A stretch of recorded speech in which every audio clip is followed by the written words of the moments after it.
Welcome back to our studios here in Lahore. I'm Hamza Amjad, and let's begin the bulletin with the tensions in the Gulf. Britain's Foreign Ministry Jeremy Hunt has asked his Iranian counterpart Javad Zarif to take action to resolve the issue of the detained oil tanker. Hunt says Britain will protect its ships. Hunt spoke to Zarif over the phone and expressed extreme disappointment over the Iranian act. Zarif said the British tanker must go through a legal process for violating maritime regulations. Iran's military says a British warship escorting the detained tanker tried to prevent the Revolutionary Guards from stopping it. Meanwhile, the British Foreign Office has summoned an Iranian diplomat to protest over the tanker's seizure. The EU says the seizure of the tanker will escalate tensions in the region. Meanwhile, Gibraltar's Supreme Court has extended the detention of an Iranian oil tanker until August the 15th. The announcement comes after the vessel's initial seizure order lapsed. Gibraltar's Attorney General Michael Lamas says the order followed a short hearing in front of Chief Justice Anthony Dudley. Earlier, Gibraltar's Chief Minister held talks with Iranian officials in London about the supertanker. Gibraltar arrested the tanker earlier this month on suspicion of carrying Iranian crude oil to Syria in breach of EU sanctions. Well, Secretary of State Mike Pompeo says that US President Donald Trump is ready to hold talks with Iran without any preconditions. Speaking at a conference in Buenos Aires, he said Tehran needs to come to the table to diffuse tensions between the two countries. Earlier, the US said it shot down an Iranian drone in the Strait of Hormuz. Tensions between Iran and the US increased after Washington's unilateral withdrawal from the 2015 nuclear accord. In another development, amid rising tensions in the Gulf, the United States has announced it is deploying forces to Saudi Arabia.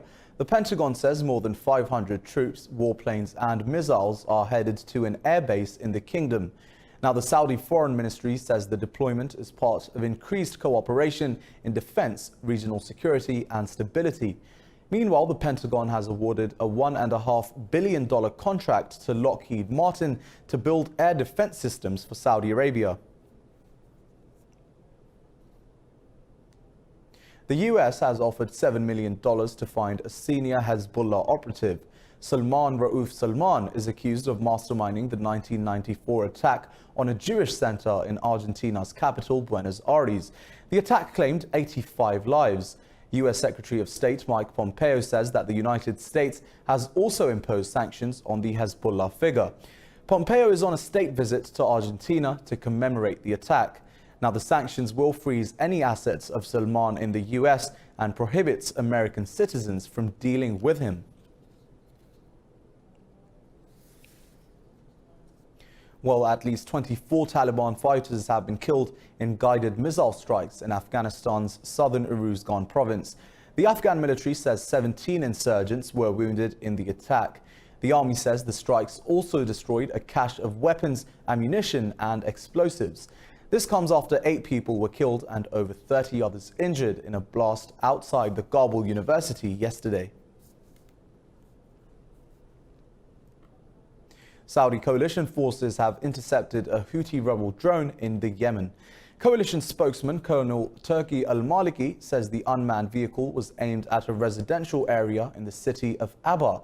Maliki says the kingdom will take measures to paralyze the hostile capabilities of the militia. The Houthi attack came after the coalition forces launched a military operation against rebel positions in the capital of Sana'a. In recent months, both sides have exchanged air raids amid the violent conflict in Yemen.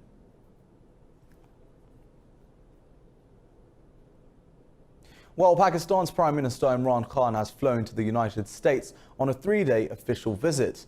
This is the first top-level engagement between the two countries since he assumed office last August. Now, the Prime Minister is scheduled to meet President Donald Trump at the White House on Monday to discuss bilateral ties and regional issues. He will meet congressional and corporate leaders as well as members of the Pakistani diaspora. During his visit, Khan will highlight Pakistan's policy of seeking a peaceful neighborhood through the negotiated settlement of disputes. And for more on this, we're joined by Foreign Office spokesperson Dr. Mohammed Faisal. First of all, welcome to Indus News and thanks for joining us. So, Mr. Faisal, what do you expect from Prime Minister Imran Khan's maiden but crucial visit to the US? As you said, it is a very important and crucial visit, the first visit of Prime Minister Imran Khan to Washington, D.C. The most important meeting is to be held on the 22nd of July in the White House, of course, with President Trump. Our focus for the visit is bilateral. We would want to focus on the bilateral relations between the two countries. This would include trade, investments, people-to-people contacts, visa issues, etc., etc. The American interest mainly has remained so far in Afghanistan and the facilitative role of Pakistan in Afghanistan. So this is the gap that we want to bridge in the upcoming visit, and we are very hopeful in this regard. Now, Mr. Faisal, we do know that there is a trust deficit between Pakistan and the US. Do you think that this visit would help to strengthen ties between the two countries? I think the visit has already reduced the tensions, as you said, or the distance that you had in Washington, D.C. and Islamabad. The invitation for the visit by President Trump is itself indicative of the desire on the part of the Americans and the part of the Pakistan government to bridge the gap and to bridge the distance and embark on a new way forward, which we call as a reset. Now, Mr. Faisal, we know that the tensions in the Gulf are high and, of course, the Afghanistan peace talks are also ongoing. How much do you think that Prime Minister Khan's visit to the US on President Donald Trump's invitation is important, taking in these scenarios? Yeah, it is very critical, both for Afghanistan, the Middle East, and of course even in the context of India. All three issues would of course be discussed during the Prime Minister Imran Khan's meeting with President Trump. We of course want an Afghan-led, Afghan-owned solution of the Afghan conflict in Afghanistan. We want the Indians to talk to us. A request to this effect, a letter was sent by Prime Minister Khan on 14th of September, and the Indians are in two minds. Sometimes they agree and then they back off. So we would want an American focus on this also, and the regional situation in general also. All three would be discussed, but our focus would be on bilateral relations. Right, well, that was our Foreign Office spokesman, Dr. Mohammed Faisal, joining us there from Islamabad. Thanks for your time, Dr. Mohammed Faisal. Now, polling has ended in Pakistan's northwestern tribal districts and counting is underway. These were the first elections in the former federally administered area since it merged with Khyber Pakhtunkhwa province last year. The Election Commission of Pakistan says 2.8 million people were eligible to vote for 16 provincial assembly seats. Voters chose between 285 candidates fielded by the mainstream political parties. Now, nearly 2,000 polling stations were opened to allow voting in the 7 tribal districts. Let's head to the UK. Anti-Brexit demonstrators from across the country have held a march in central London. The pro-Europe marchers demanded a second referendum on leaving the EU. Now, the European Union is preparing to offer the frontrunner for the PM hopeful Boris Johnson a no-deal Brexit extension beyond October the 31st. Before the march, a giant inflatable blimp of Toddler Johnson was launched at Parliament Square. The marchers were carrying EU flags and placards inscribed with pictures of Johnson and US President Donald Trump. The demonstrators demanded that the government stop the Brexit mess. A couple of Labour MPs, trade unionists and left-wing campaigners also addressed the marchers. Well, in Moscow, over 10,000 people are protesting against the exclusion of opposition candidates from an election for the Russian capital's legislature. Now, Russia's election officials have barred around 30 candidates from running for the 45-seat legislature. The candidates failed to gather enough genuine signatures from voters to qualify. The barred candidates say they have the required number of signatures, and the candidates say they were excluded because they were challenging President Vladimir Putin's supporters' control over the legislature. Local authorities allowed the protest and made no arrests. The protesters demanded permission to the opposition candidates to run in the September 8th vote.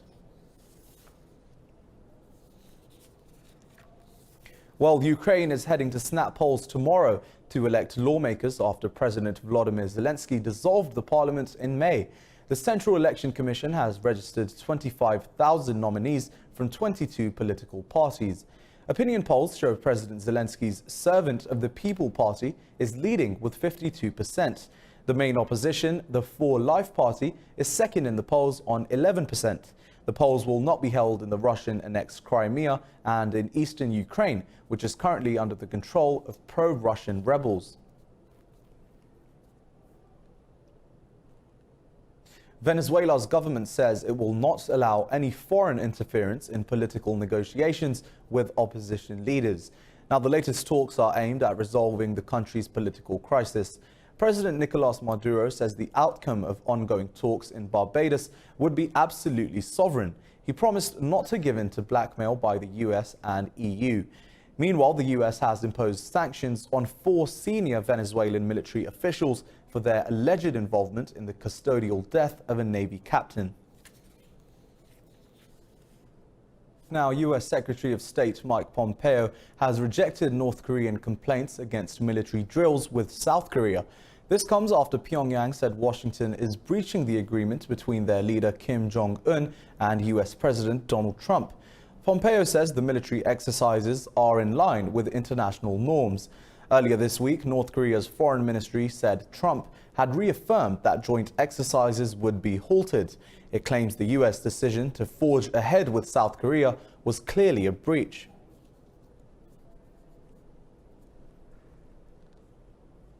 Well, US President Donald Trump has offered to ease political and economic tensions between Japan and South Korea. Trump says he is willing to resolve the lingering dispute over Korean forced labor under Japanese occupation between 1910 and the end of World War II.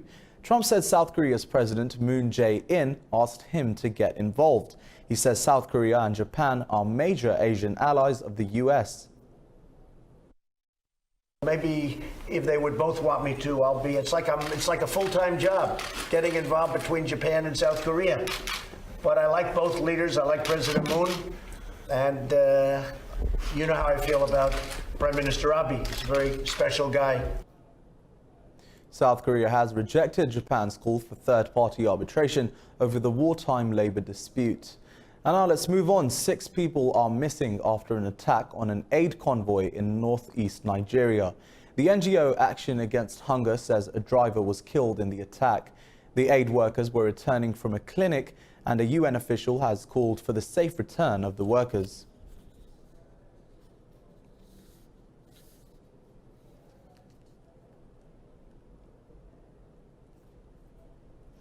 Well, the death toll from flash floods in India's northeastern states of Bihar and Assam has reached 150. A government official says the monsoon rains have affected over 11 million people. Rescue teams have evacuated 4,500 people from flood-affected areas. The Weather Department has issued heavy rain alerts for Kerala state as rains intensify in the southern states. The incessant rain has swamped districts in Bangladesh as well, killing 59 and displacing hundreds of thousands. Meanwhile, millions of residents have also been affected across Pakistan, Bangladesh and Nepal, with homes and boats washed away. 59 people died in Bangladesh, with floods having forced more than 400,000 to flee their homes in 23 districts. In Nepal, torrential rains killed 88 people and displaced 17,000 families. Now, talking about extreme weather, the extremely hot weather has started to hit most of the US and Canada, with temperatures set to peak over the weekend. The heat wave could affect around 200 million people in major cities, including New York, Washington and Boston. New York Mayor Bill de Blasio has declared a local emergency due to the extreme heat in the city. In Canada, heat warnings have been issued for parts of Quebec, Ontario and Nova Scotia, with temperatures rising to 45 degrees Celsius. Experts have linked the frequent heat waves in recent years to global warming. The World Meteorologists Organization says the world experienced the hottest June on record this year. Both land and sea surface temperatures were the highest on record. 9 of the 10 warmest Junes have occurred since 2010. A heat wave that intense, so we're talking about the June event in Europe, is occurring at least 10 times more frequently today than a century ago because of climate change.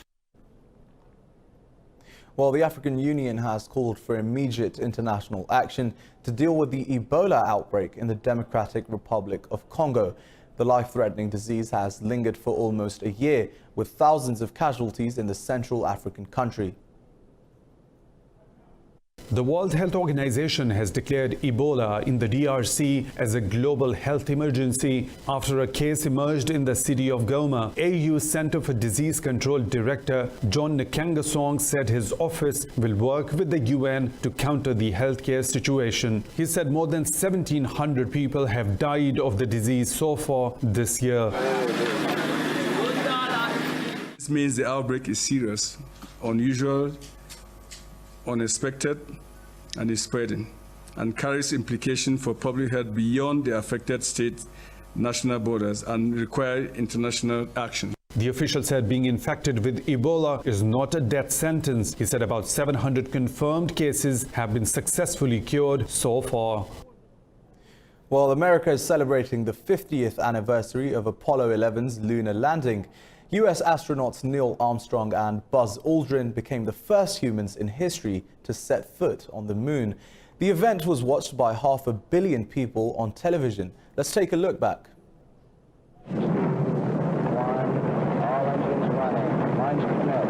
Remarkable scenes from the launch of Apollo 11 projected on the Washington Monument revived the historic moment. The Oval Office has also commemorated NASA's achievement by holding an event at the White House. On the occasion, President Donald Trump met with the astronaut Buzz Aldrin. Trump later asked NASA about their future plans to sending more humans to the moon and then Mars. We're in a position that we haven't been in for many, many years. And space to me is important for defense and offense, I guess you could say. But space to me is very important for defense. It's not just about going to the moon and going to Mars, because we don't know what we're going to find on Mars, but it's certainly a trip that's going to be very interesting. 15 seconds, guidance internal, 13, 12, 11, 10. The lunar module named Eagle touched down on the moon's surface on July the 20th, 1969. Armstrong placed his left foot on the lunar surface, calling it one giant leap for mankind. Downtown. So really our primary artifact is the suit itself here. It's the only thing that really tells the story of our trip to the moon and the Apollo 11 mission and what Armstrong had on his suit at the time. Nothing has been changed. And so it's really interesting to review all that information.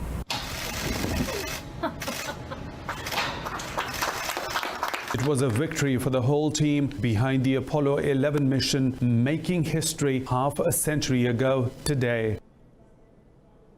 Brussels has decided to reduce the speed limit of automobiles to 30 kilometers per hour. The government hopes this will encourage the use of greener two-wheeled transport options. More in this report. The European Union's top court last month ruled that measures taken in the Belgian capital to combat pollution is unreliable. Acknowledging the concerns, Brussels has decided to extend Zone 30S beyond residential areas. The move is supported by the Green parties, but it has been deemed ineffective by opposition parties and motorists. For the protection of the vulnerable, speed bumps have already been put in place in almost all the streets around schools to force the drivers to slow down. But after that, we will set up the 30 kilometers per hour area in all of Brussels. It will create more traffic jams than anything else. The authorities hope to implement the mobility plan by 2021. Little by little, they want to remove the cars. I do not know how the factories will survive and all the people who work there, so I do not know. The measure is regarded as ambitious by many experts, considering Brussels' notorious traffic. Well, scientists have discovered a fossil of a small mammal in China. The creature is different from other mammals because of its small hyoid bone. Paleontologists hope that the discovery will lead to a better understanding of mammalian skeletons. More in this report. These petrified remains belong to a Jurassic-era mammal known as the microdocon. This particular specimen lived 164 million years ago. The fossil is different from others like it because of its small hyoid bone. The fossil is different from others like it because of its small hyoid bone. The fossil was preserved in its original place, that is by the throat. We discovered later that it might be a hyoid bone. After comparing it with contemporary systematic anatomies of mammals, we discovered that this is indeed a hyoid bone. It has the same structure as of the bones of mammals today. Hyoid bones located between the chin and thyroid cartilage helps animals to swallow. Studying them post-mortem is difficult because they tend to fall out of the carcasses and rot away. The reptiles we've handled before, whether they're dinosaurs, crocodiles, or birds, they all have hyoid bones shaped like a rod. Their ways of swallowing is simple and different, but the microdocodon we just discovered has a hyoid bone with the shape of a saddle. It solves the problem of how the bone functions in the action of swallowing. The fossil was discovered in China's Liaoning province. Scientists do not consider microdocons true mammals. And in Brazil, the world's largest cashew tree continues to amaze visitors. The tree is 140 years old and covers an area of 8,500 square meters, making it larger than a football field. More in this report. The massive tree on the outskirts of the Brazilian city of Natal entered the Guinness Book of Records in 1994. Different from normal cashew trees, the tree grows sideways instead of upwards. The tree attracts around 300,000 visitors annually on average. This part is the nut, which we are familiar about. Part below, it is the accessory fruit, which is very juicy. So it's an ideal material to be made into juice. A cashew park was established to protect the incredible natural wonder. The single tree can produce 7,000 to 8,000 fruits every year. Besides the cashew nuts, its other accessory fruits can also be made into jam. The growth of the tree has been disturbed to some degree. When some large vehicles such as buses pass the tree and touch its new branches, it will make the tree feel the nearby environment is aggressive and change its direction of growth, even stop it from growing completely. But concerns have been raised recently about the tree's future. Many believe the soaring development of tourism has negative influence on the famous tree's growth. And in South Korea, an annual mud festival has kicked off in the coastal city of Boyeong. People from across the country are taking a dip in mud swamps. Many revelers say they are attracted to the event because of the benefits of applying mud to the skin. More in this report. The mud festival is all about splashing mud over strangers, pushing others into muddy pools, and covering yourself from head to toe. The 10-day event attracts foreigners as well. I came here to hang out with my friends after a long time, but it has been very hot lately. When I play in the mud pool, I can cool down. I heard that the mud is very good for our skin, so I guess applying mud here is good skincare. Festival goers seek respite from the heat by wrestling, dumping buckets of muddy water on each other, and sliding down mudslides. They say mud refreshes the skin and soothes the soul. The mud contains elements good for skin and especially for moisturizing. This festival is not the one that people are forced to come to, but they look forward to coming to by themselves. People can bring back happiness. Dozens of interesting programs reinvigorate the spirit of the festival.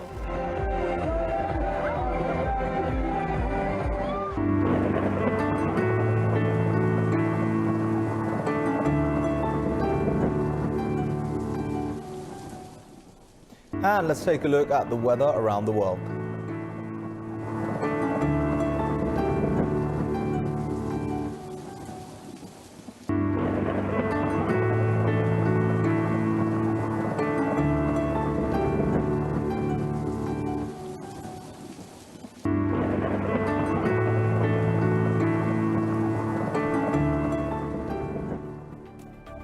Well, that was all I have from the news bulletin at the moment, but do stay tuned to Indus News for further updates, and I'll be back in about 11 minutes with your news headlines, so stay tuned, and as always, thanks for watching.